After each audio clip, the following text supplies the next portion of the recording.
जय हिंद दोस्तों। किसी न किसी प्रकार की कोई न कोई कष्ट या परेशानी हमेशा एक संगठनकर्ता को आती रहती है। छोटे बड़े संगठनों का नित्य प्रतिदिन समायोजन होता रहता है।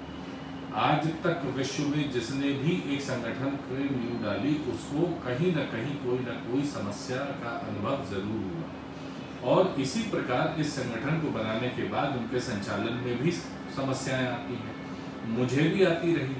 हम दो चार होते हैं जब भी एक संगठन में लोगों को जोड़ते हैं, क्योंकि भिन्न भिन्न प्रांतों से, भिन्न भिन्न विचारधाराओं से, भिन्न भिन्न आर्थिक और सामाजिक सरोकारों को लेकर के जो भिन्न भिन्न लोग आते हैं उनको एक समरसता प्रदान कर पाना हमेशा से एक मुश्किल काम रहा है। परंतु कल मेरे साथ एक बहुत ही दुर्दांत कांड हो गया। जैसा कि आप जानते हैं कि भारत में आधी आबादी यानी महिलाओं को एक विशेष स्थान प्राप्त है। सनातन संगठन के निर्माण के बाद मेरा भी उत्तरदायित्व था कि महिलाओं को एक मंच प्रदान करूं। महिला मंडल में हमारे साथ बहुत सारी महिलाओं का समायोजन हुआ। कल हमारे महिला मंडल में एक नवयुवती मुझे बहुत ही परेशान अवस्था में दिखी। मैं थोड़ी देर तक उसको ऑब्जर्व करता रहा कि क्या परेशानी हो सकती है। जब मुझे नहीं समझ में आया तो मैंने जाके उस बिटिया के सर पे हाथ फेरा। मैंने कहा, बेटा बता क्या समस्या है तेरी। वो बोली कि अध्यक्ष जी मैं बहुत ही परेशान हूँ, बहुत दिन से मैं प्रयासरत हूँ लेकिन मेरा जो उद्देश्य है वो पूर्ण नहीं हो पा रहा। मैंने कहा बताओ बेटा क्या समस्या है। तुम यदि मुझसे कहोगी तो मेरी यथासंभव जो भी प्रभु ने शक्ति दे रखी है मैं प्रयास करूंगा कि तुम्हारे कष्टों का निवारण हो सके। तो बहुत ही आंसू भरे गले रुंधे गले से उस बिटिया ने मुझे बताया कि महाराज अध्यक्ष जी मुझे एक आदर्श बहू नहीं मिली। ये सुनना आप सबके लिए नॉर्मल होगा पर मेरी तो धरती खिसक गई। मैंने कहा बिटिया तुम्हारी तो अभी स्वयं शादी नहीं हुई, तुम्हारे पुत्र और उसकी उम्र इतनी हो गई कि अब तुम बहू खोज रही हो। कहने लगे नहीं महाराज मेरी शादी भी नहीं हुई, मेरा पुत्र भी नहीं हुआ, पर मुझे एक आदर्श बहू तो चाहिए ही। अब मेरे पास जवाब था ही नहीं।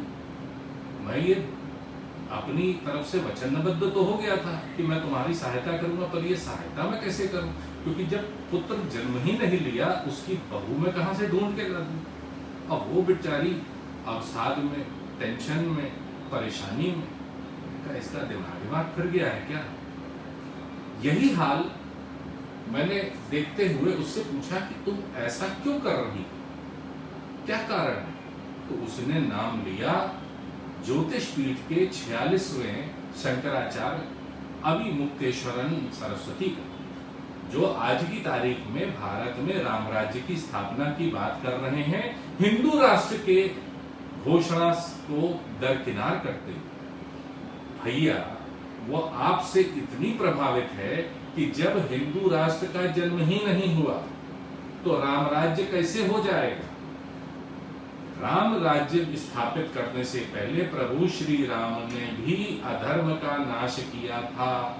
आज भी हम कभी भी किसी भी कथा पूजन के बाद जब संकल्प लेते हैं, विराम करते हैं, तो हम क्या कहते हैं, अधर्म का नाश हो, धर्म की जय हो, सबका कल्याण हो।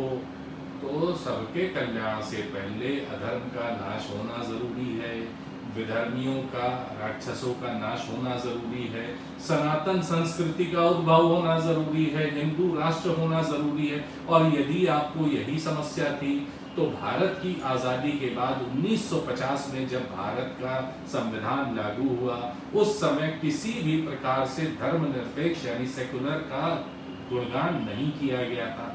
ये कांग्रेस द्वारा बाद में समायोजित किया गया, इंडक्शन हुआ इस शब्द का, तब आपके मुंह से कुछ नहीं निकला। आज हमारे यहाँ लव जिहाद चल रहा है, लैंड जिहाद चल रहा है, हर तरह से लोग गजवाए हिंद की बातें कर रहे, उससे आप बिल्कुल कहीं से भी डिस्टर्ब या टेंशनाइज्ड नहीं दिखते। आप उसी बिटिया की तरह बात कर रहे हैं जो बहू खोज रही है लेकिन अभी लड़का पैदा नहीं हुआ। तो मेरी आपसे करबद्ध निवेदन है कि आप मुझे विभिन्न लोकोक्तियां ना याद दिलाएं जिनमें से ये कहा गया है कि दो बिल्लियों की लड़ाई में बंदर रोटी खा गया, या खिसियानी बिल्ली खम्बा नोचे कि धीरेन शास्त्री आगे बढ़ गए और आप रह गए, या तो को न मोको भाड़ में झोंको कि ना तुझे कुछ मिलेगा ना मुझे कुछ मिलेगा और जो होगा वो बंटाधार हो जाएगा। तो हे महाराज, ज्योतिष पीठ में बहुत से लोगों की आस्था है, इस प्रकार से समाज को कहीं भी पथभ्रष्ट ना करें। जय हिंद, जय भारत, नमो नारायण।